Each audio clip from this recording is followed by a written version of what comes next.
El mundo está sufriendo una pandemia. Para derrotarla, tenemos que combatirla desde todos los frentes. La salud bucal juega un papel muy importante y debemos tomar medidas. La boca no es un sistema aislado. La salud bucal y la salud general están estrechamente relacionadas. La boca es una vía de entrada y de transmisión para bacterias, hongos y virus. Extrema las medidas de higiene bucal con productos específicos que contienen cloruro de cetilpiridinio, como la gama Vitis CPC Protect, enjuague y pasta dentífrica, protección para una óptima higiene bucal.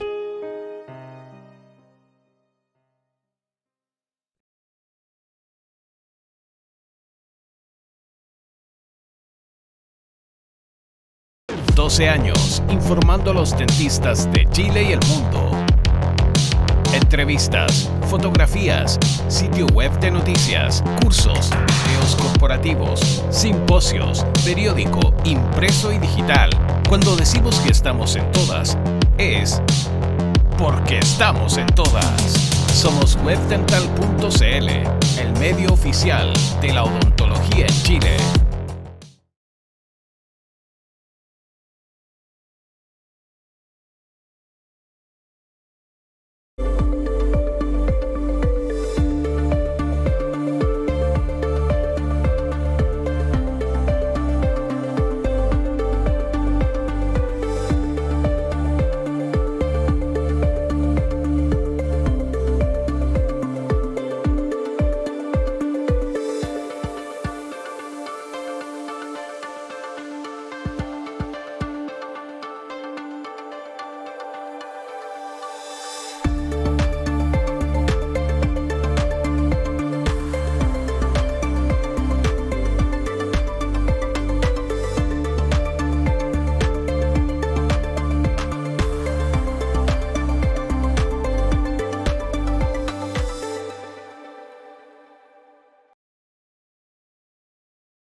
Muy buenas noches a todas y a todos, una vez más a un webinar de esta Oficina de Educación de la Facultad de Odontología de la Universidad Finisterra.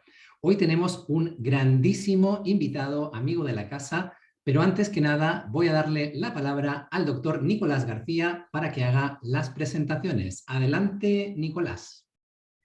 Muchas gracias, doctor Diego Hasanovich. Muy buenas noches. Sean todos bienvenidos a este nuevo webinar organizado por la Oficina de Educación de la Facultad de Odontología, Universidad Finisterra.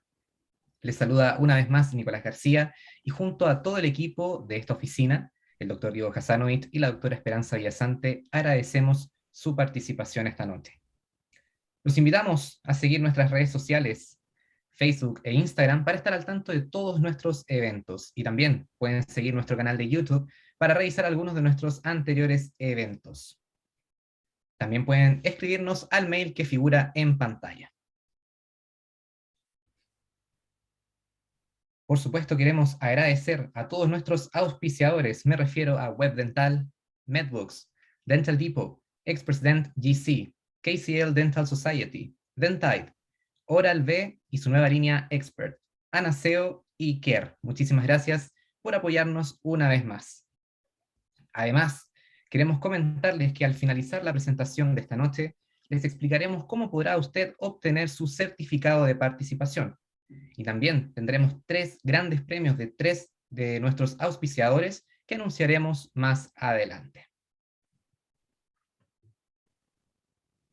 Nuestro invitado de esta noche es un gran amigo de la casa que ya estuvo el año pasado en 2 oportunidades, y hoy regresa para hablarnos acerca del mantenimiento en odontología restauradora. ¿Cómo realizarlo en nuestros pacientes? Nuestro invitado es cirujano dentista de la Universidad de Chile, especialista en odontología restauradora de la misma universidad, magíster en ciencias odontológicas y profesor titular de la Facultad de Medicina Clínica Alemana Odontología Universidad del Desarrollo. Me refiero al tremendo doctor Iván Urzúa. Doctor, bienvenido y muchas gracias por aceptar nuestra invitación. El escenario virtual es todo suyo. Gracias, Nicolás, y gracias, Diego, por la invitación de nuevo. Para mí es un placer estar acá, conversar de estos temas ontológicos, así que gracias nuevamente. Y voy a compartir la pantalla entonces para comenzar, ¿ya?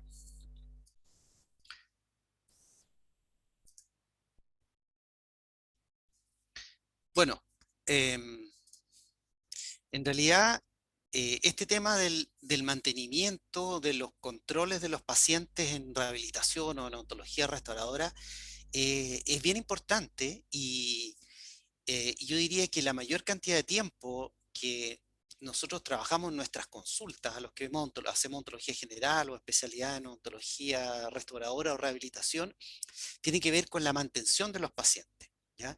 Y esta ontología restauradora, ¿no es cierto?, no debe estar relacionada exclusivamente con los tratamientos de los signos finales de la enfermedad de caries, como son las restauraciones o las prótesis, sino que también tiene que estar relacionado principalmente con lo que es prevención y mantención y devolver la salud a los pacientes. Entonces, por eso en el fondo que junto con Diego, con Nicolás, ¿no es cierto?, pensamos en conversar sobre el mantenimiento específicamente en odontología restauradora y cómo realizarlo y cada cuánto tiempo vamos a controlar a los pacientes y qué vamos a hacer en esos controles con nuestros pacientes en la clínica, ¿ya?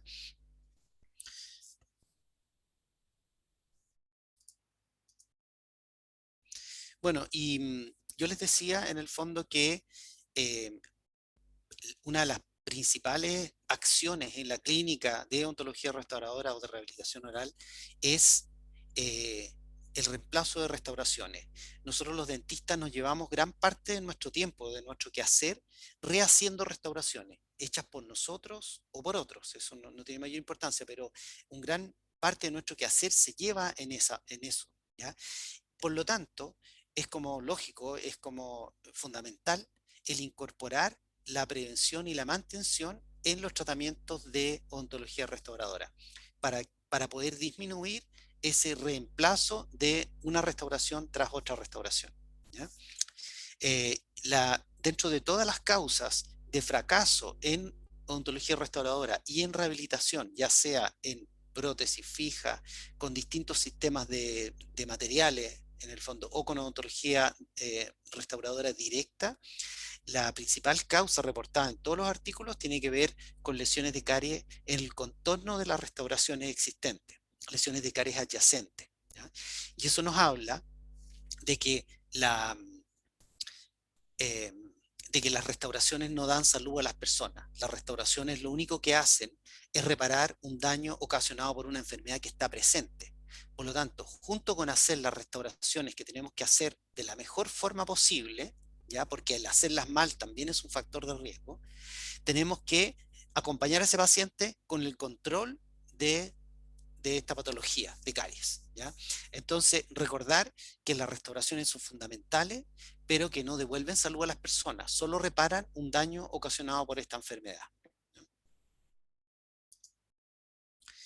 Mostrar el mapa epidemiológico de la Organización Mundial de la Salud, que muestra a nuestro país como un alto riesgo de caries, en general toda Sudamérica, a diferencia tal vez de Argentina, que queda un poco excluido en riesgo medio, pero todos los demás países con altos índices de caries, ¿ya? Los países que no aparecen acá y que aparecen como blancos, no sé, como Uruguay, Ecuador, Paraguay, Venezuela, etcétera, es porque no tienen estudios que la Organización Mundial de la Salud haya considerado para ser incorporados al mapa, pero probablemente tienen los mismos índices que en nuestro país, ¿ya? Y si vemos el daño en nuestro país, ¿ya? En este estudio que muestra los dos grupos etarios que recomienda la Organización Mundial de la Salud para los estudios epidemiológicos en adultos, ¿ya? Es un estudio que se tomaron muestras desde Arica a Punta Arenas, en la zona urbana. En el grupo de 35 a 44 años de edad, vemos que el COPD es de 15, ¿ya? Y en el grupo de adultos mayores, de 65 a 74 años de edad, un COPD un poquito más de 21, 21,57. ¿Ya? Eso quiere decir que hay un gran daño en nuestro país, ¿ya? En los adultos en nuestro país. 21 dientes con caries, perdidos por caries o restaurados como consecuencia de esta enfermedad, es altísimo, ¿ya? Por lo tanto, hay mucho que hacer todavía, y hay un gran daño acumulado. En general, ustedes saben que esta es una enfermedad que, que, que está fuertemente ligada a los estilos de vida de las personas y que se va acumulando, ¿ya? Em, Dentro de los datos aquí podemos ver que al desglosar este COPD, especialmente en el grupo de los adultos mayores, esto está marcado por las piezas perdidas, ¿ya? Un promedio de 17 dientes perdidos en las personas del grupo etario mayor, ¿ya? Y si pensamos en los pacientes adultos, nosotros podríamos dividir los tipos de pacientes adultos que vemos en la clínica, ¿ya? Em, Primero podríamos pensar que vemos pacientes jóvenes que no tienen restauraciones ni tienen lesiones de caries. Van en aumento hoy día, ya no es tan infrecuente encontrar estos pacientes, y lo que hay que hacer en ellos es mantenerlos sanos, ya, con toda la terapia de prevención y mantención.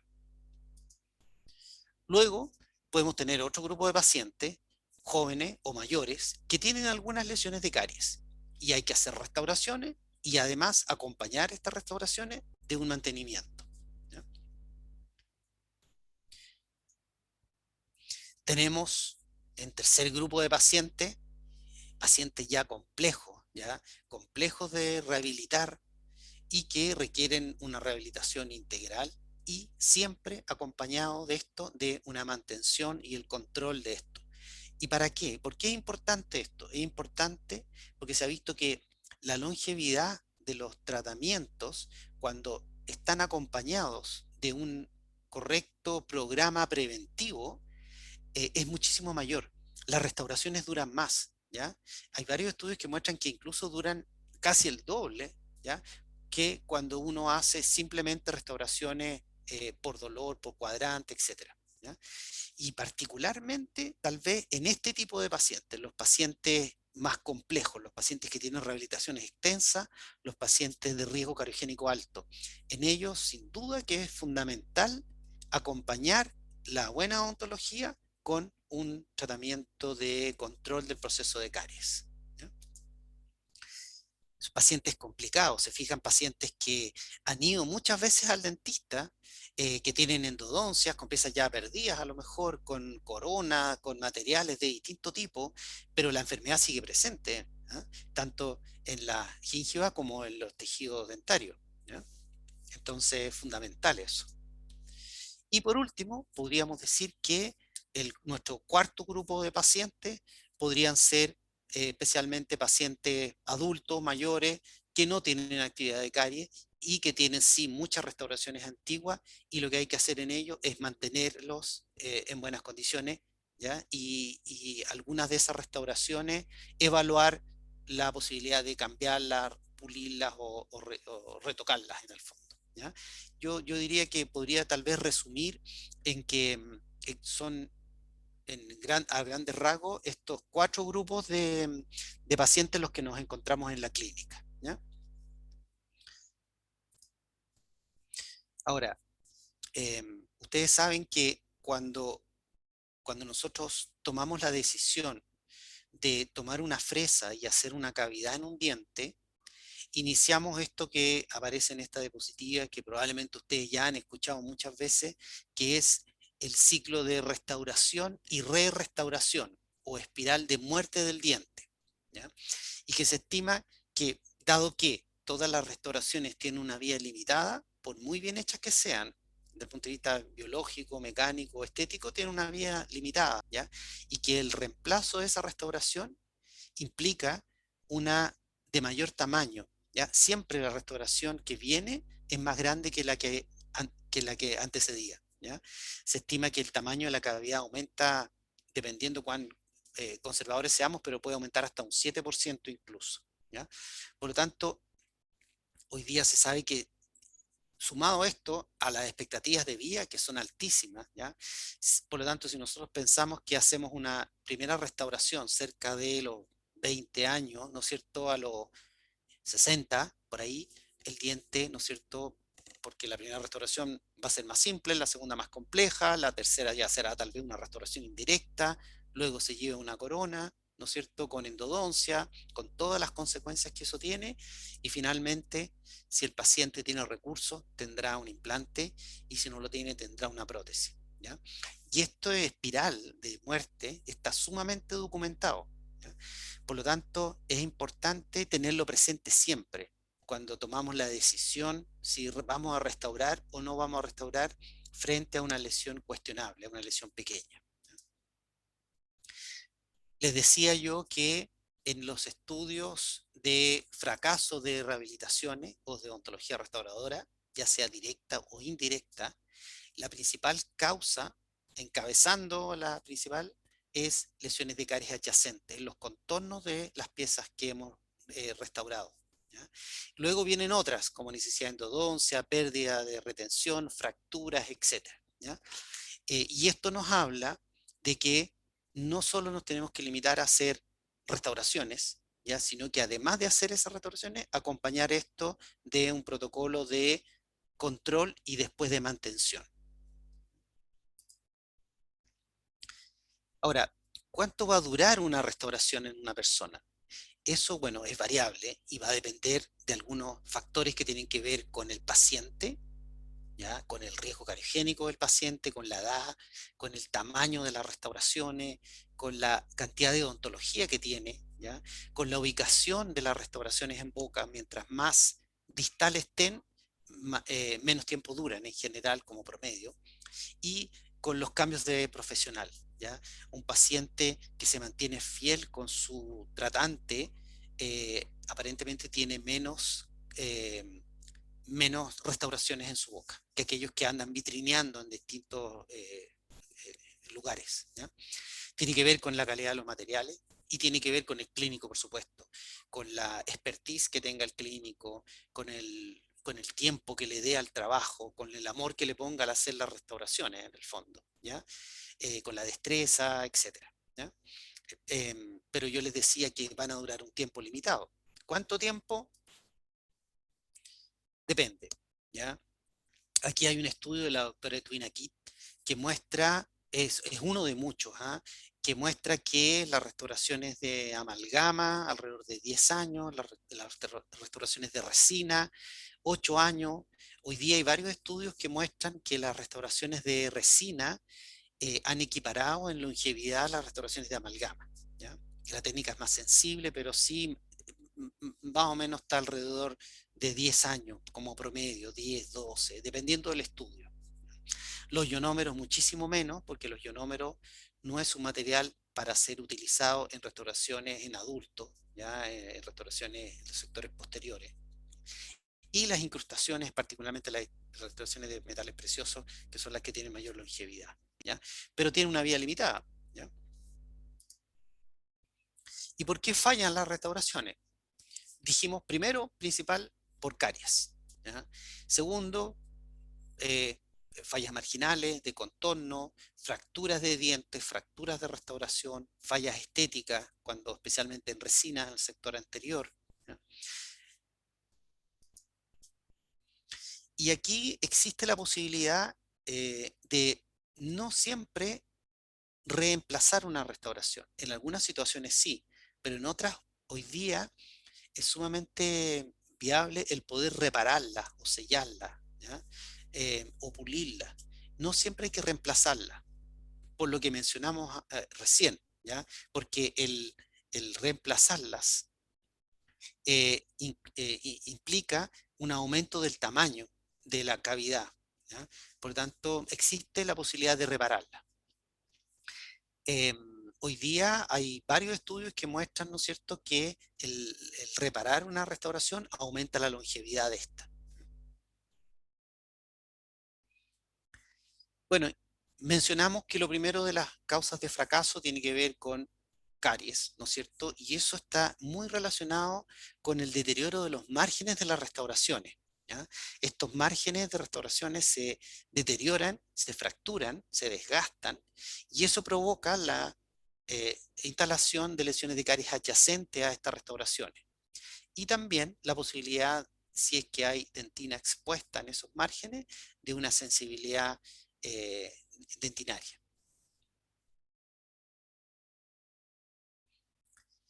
Dentro de las desventajas de reemplazar una restauración, ¿ya?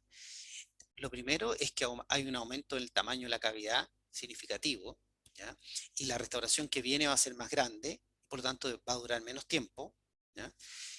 Hay una innecesaria remoción de dientes sanos. Siempre cuando sacamos una restauración para hacer otra, va aumentando, por lo tanto, eh, removemos mayor cantidad de tejido sano y hay mayor consumo de tiempo. Y eso implica aumento del riesgo de un cambio en la indicación clínica. Muchas veces podemos pensar reemplazar a lo mejor una restauración de amalgama por estética y al reemplazarla nos vemos enfrentados a lo mejor a veces al cambiar la indicación, tal vez por una restauración indirecta. Y en algunas situaciones también podemos vernos enfrentados a, a una respuesta pulpar inesperada. De repente sucede que tú, en el mismo ejemplo que di, un paciente que viene a cambiarse una restauración de amalgama, por ejemplo, por estética, no tiene dolor, la restauración es de mediana profundidad, no hay lesiones de caries, no hay ningún indicio de nada, y tú puedes sacar esa restauración y a lo mejor gatillar un proceso que estaba ahí como latente, ¿ya? Porque ustedes saben que cuando hacemos una cavidad, pasamos turbina y hacemos una cavidad, las células que están en la pulpa, ¿no es cierto?, se fibrosan y quedan con un cierto estrés, por así decirlo, ¿ya? Y luego una segunda noxa puede gatillar un proceso que estaba ahí. Entonces, siempre cuando uno reemplaza una restauración, existe una probabilidad de una respuesta pulpar.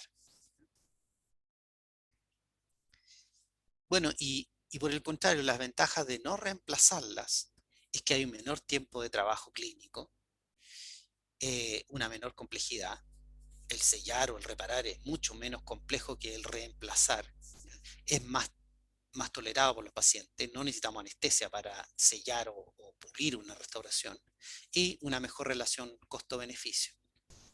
Eso permite mejorar, aumentar la preservación de tejido sano y aumentar la longevidad de las restauraciones.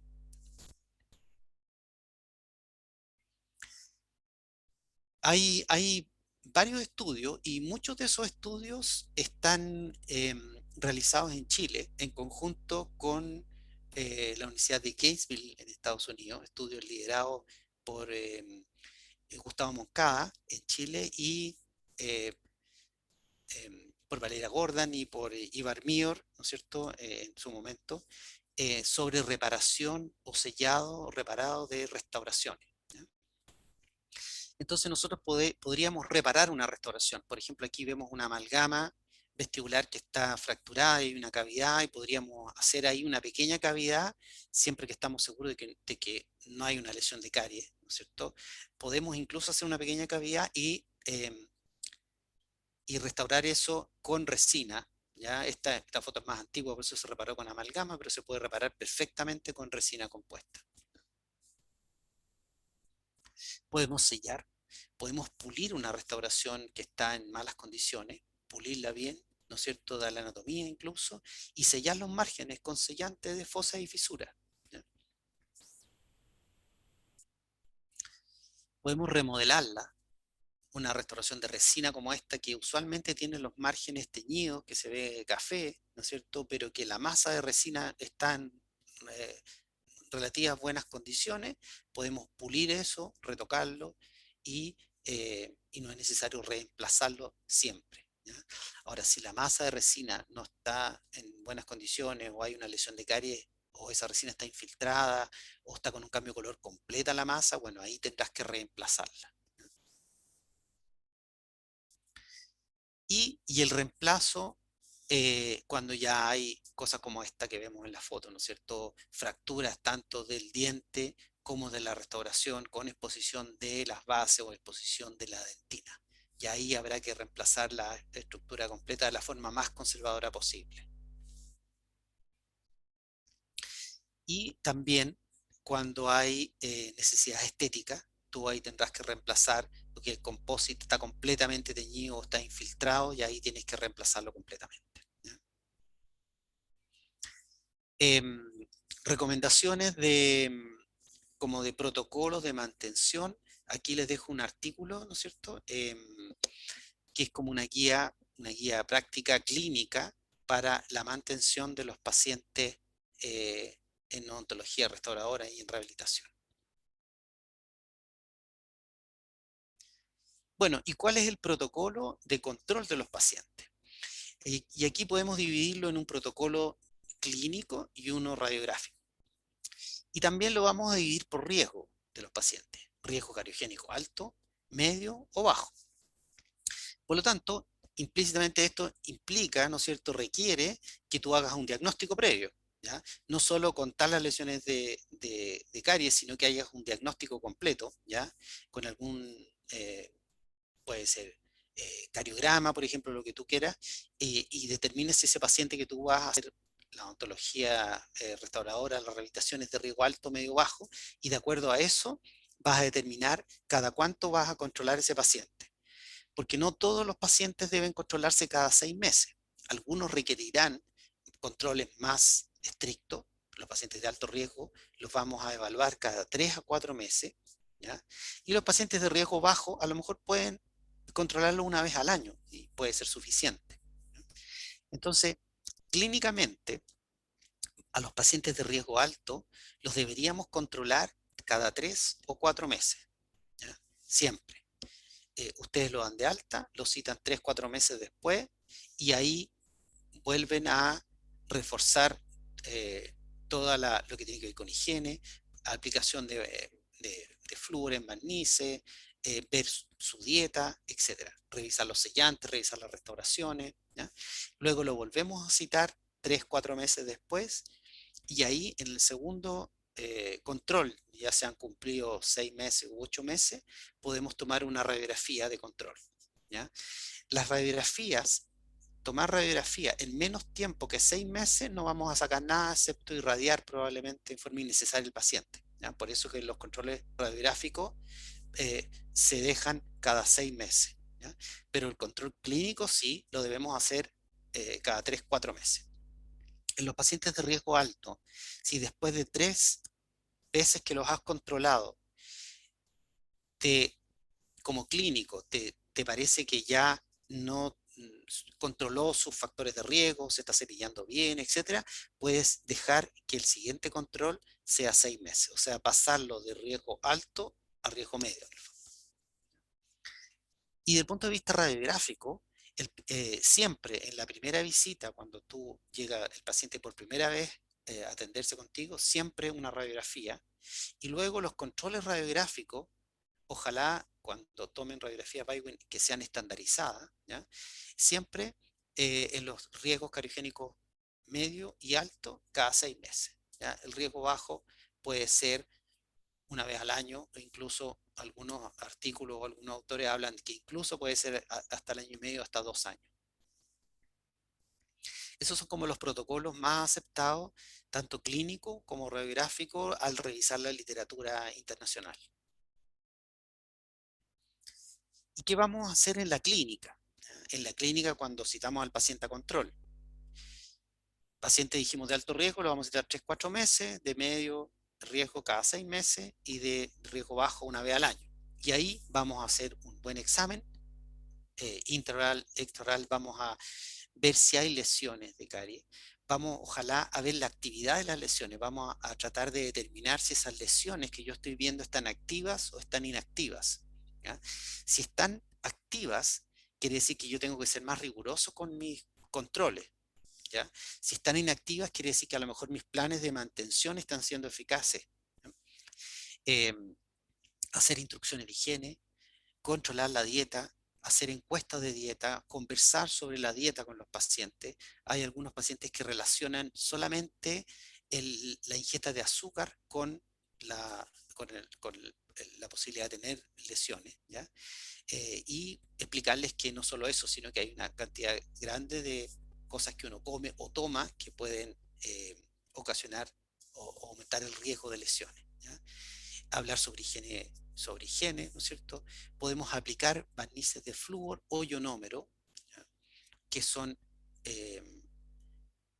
que son grandes concentraciones de flúor, ya 22.600 partes por millón de flúor. Por lo tanto, la aplicación de estos barnices es relevante en cuanto al control del proceso de caries, particularmente en los pacientes de riesgo alto. Evaluaremos los aparatos, las prótesis, ¿no es cierto? Y podremos reparar, sellar o remodelar restauraciones que estén defectuosas. Eso es lo que hacemos en los controles clínicos. Y en la casa, el paciente, tenemos que hablar sobre educación en higiene, cepillarse a lo menos, lo terapéutico, ¿no es cierto?, a lo menos 2 veces al día, con un cepillo suave, con pastas con flúor, la recomendación del uso de seda dental, ¿ya? Especialmente cuando hay lesiones proximales, ¿ya? Eh, Educación sobre limpieza, el uso correcto de aparatos protésicos. Podemos indicar pastas con mayor cantidad de flúor, hasta 5.000 partes por millón de flúor, ¿ya? Y las indicaciones en algunos casos del uso de plano, ¿ya?, en nuestros pacientes para mantención.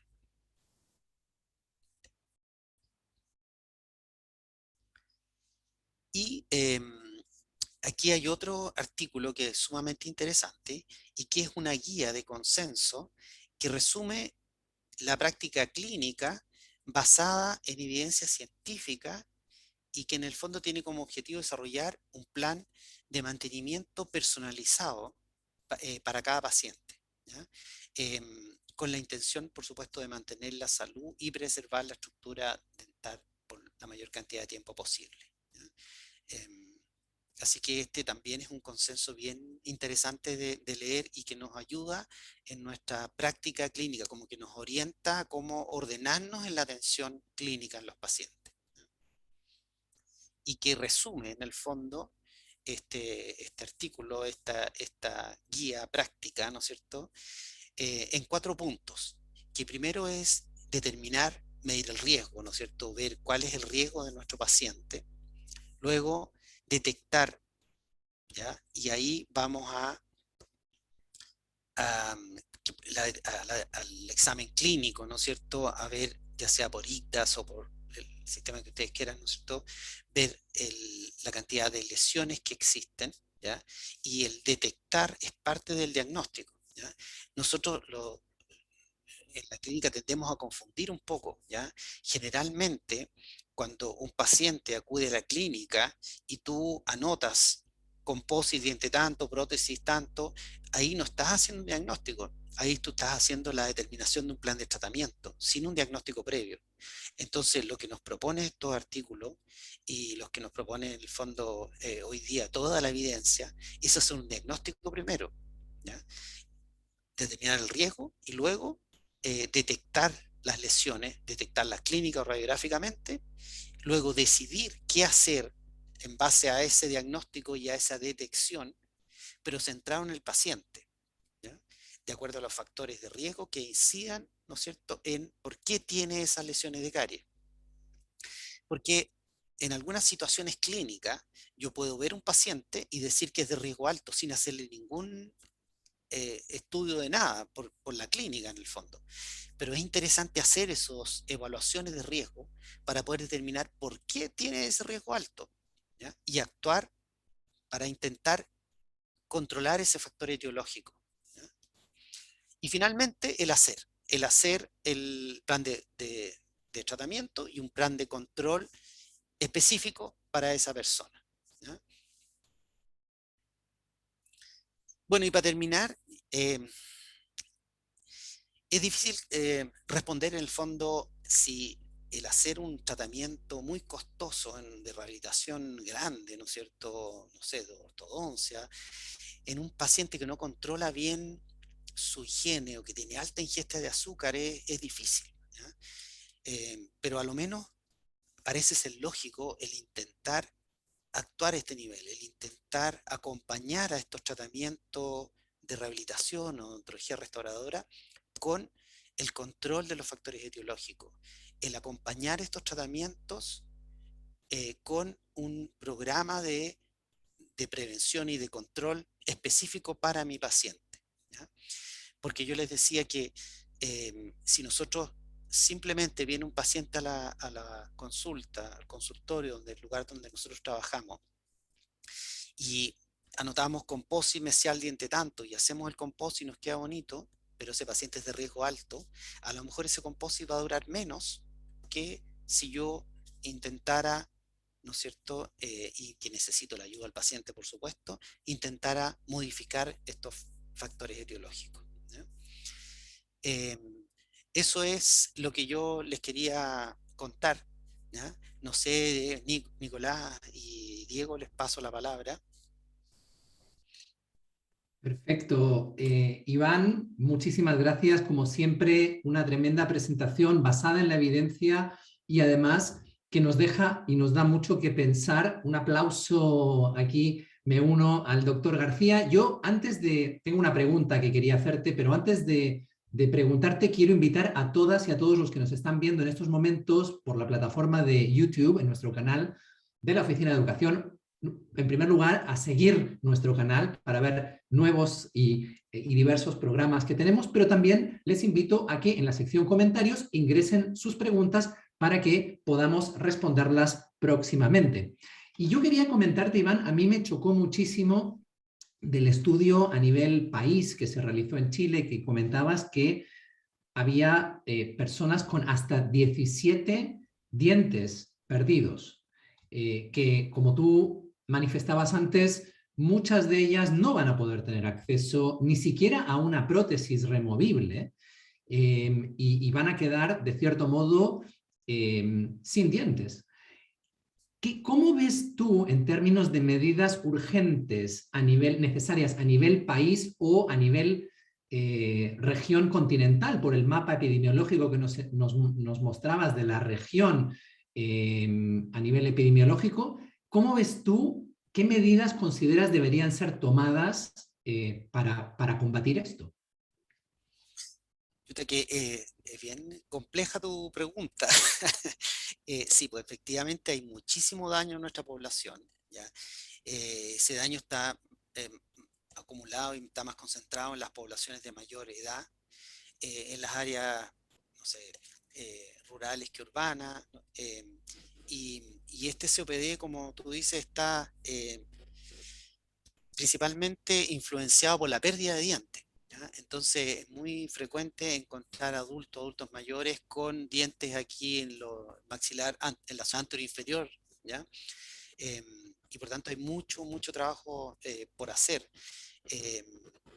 Yo creo que había un cambio en la práctica clínica, las nuevas generaciones, hoy día con la incorporación de ramos que tienen que ver con odontología preventiva, con cariología, me parece como un paso importante, ¿ya?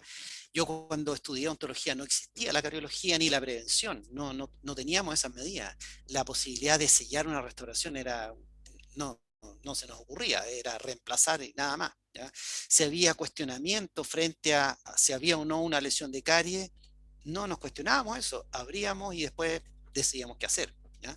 Hoy día hay muchísimo mayor conocimiento y interés en esa área, por lo tanto eso me parece importante. Hay una declaración, tú la conoces, la declaración de Cascada, ¿no? Que son grupos de expertos, científicos, sabios casi, ¿no es cierto?, que se reunieron en un lugar y que dicen y concluyen que nosotros estamos sobre capacitados para hacer lo que hacemos, pero que manejamos muy poco lo que deberíamos hacer en el fondo. Efectivamente, yo creo que era una pregunta bien amplia, obviamente, pero bueno, la respondiste completamente. Yo creo que no existe una sola solución, pero hay varios ejes, como tú mencionas. Uno es la educación desde la formación profesional y otra también a nivel social, que existan programas preventivos, que exista educación y atención a lo que da raíz a las lesiones de caries y a la enfermedad de caries dental. Quiero, antes que nada, ofrecerle la palabra al doctor García por si tiene algún comentario o alguna pregunta, pero decirles que en breve van a ver un código QR también en sus pantallas para que puedan escanearlo, le pueden sacar una fotografía o escanearlo de sus celulares si no lo están utilizando para ver esta programación ahora mismo, y con ese código pueden dirigirse a un formulario para rellenarlo y poder entrar en el sorteo que el doctor García nos va a comentar en un momento. Adelante, Nico. Así es, tal como decía el doctor Diego Hasanovic, al finalizar esta presentación vamos a mostrar un código en el cual ustedes van a poder rellenar un formulario y también ser parte de un sorteo.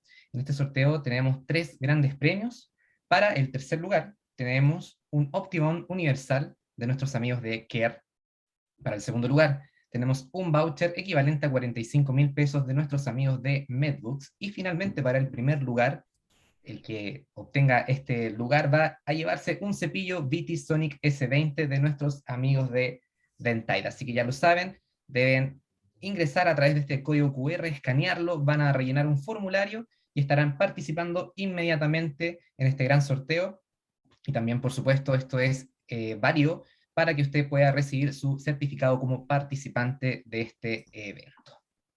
Efectivamente, Nicolás, muchas gracias, y recordarles que este formulario permanecerá abierto solamente hasta 7 días desde este momento, así que apúrese para escanearlo, participar, y a los ganadores y ganadoras les notificaremos personalmente por correo electrónico y también por nuestras redes sociales. Nicolás, ¿alguna pregunta o comentario para nuestro invitado? Sí, la verdad me gustaría hacer una pregunta más de un ámbito personal al doctor. ¿Qué opina en relación a las medidas que existen hoy, que si bien tienen un enfoque a nivel de la dieta, pero también influyen en los factores de riesgo cariogénico? ¿Qué medidas cree usted que se podrían implementar a nivel país, además de los que ya existen actualmente, como para poder enfrentar la diversidad de factores de riesgo que están involucrados en la enfermedad de caries?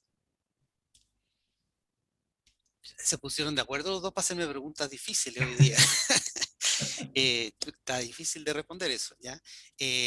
Bueno, hoy día yo diría que bueno, la dieta es fundamental, ¿ya? Esta es una enfermedad que está fuertemente ligada a los estilos de vida de las personas, ¿ya? Hay un estudio de Gonzalo Rodríguez, de la Universidad de Chile, que muestra, un estudio epidemiológico, que en niños de 12 años, si no me equivoco, que muestra que los niños de estrato social alto, el 70% está libre de caries y un 30% con lesiones, y el estrato social bajo, en la misma ciudad, a la misma edad, es justo lo contrario, ¿ya? 70% con caries, 30% libre de caries.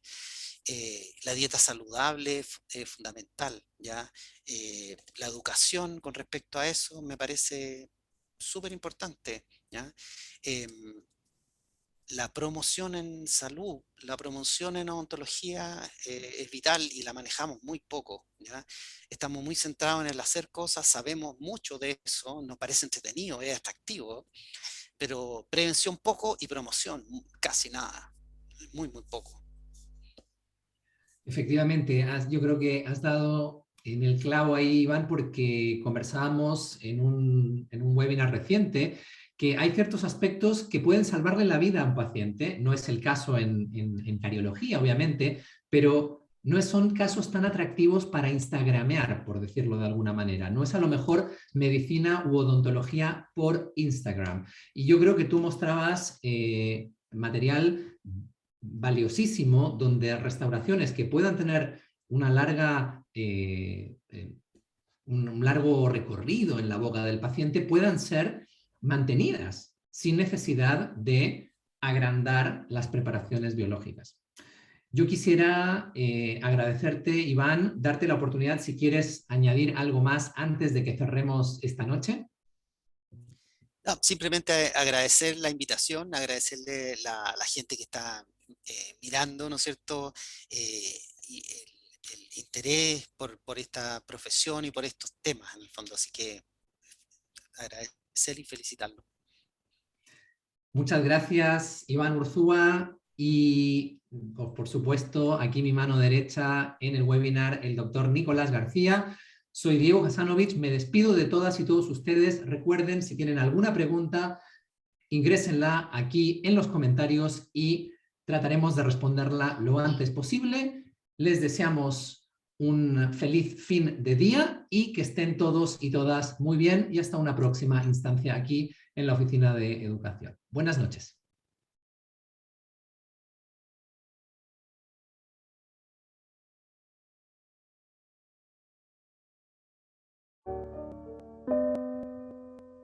El mundo está sufriendo una pandemia. Para derrotarla, tenemos que combatirla desde todos los frentes. La salud bucal juega un papel muy importante y debemos tomar medidas. La boca no es un sistema aislado. La salud bucal y la salud general están estrechamente relacionadas. La boca es una vía de entrada y de transmisión para bacterias, hongos y virus. Extrema las medidas de higiene bucal con productos específicos que contienen cloruro de cetilpridinio, como la Gamma Vitis CPC Protect, enjuague y pasta dentífrica. Protección para una óptima higiene bucal.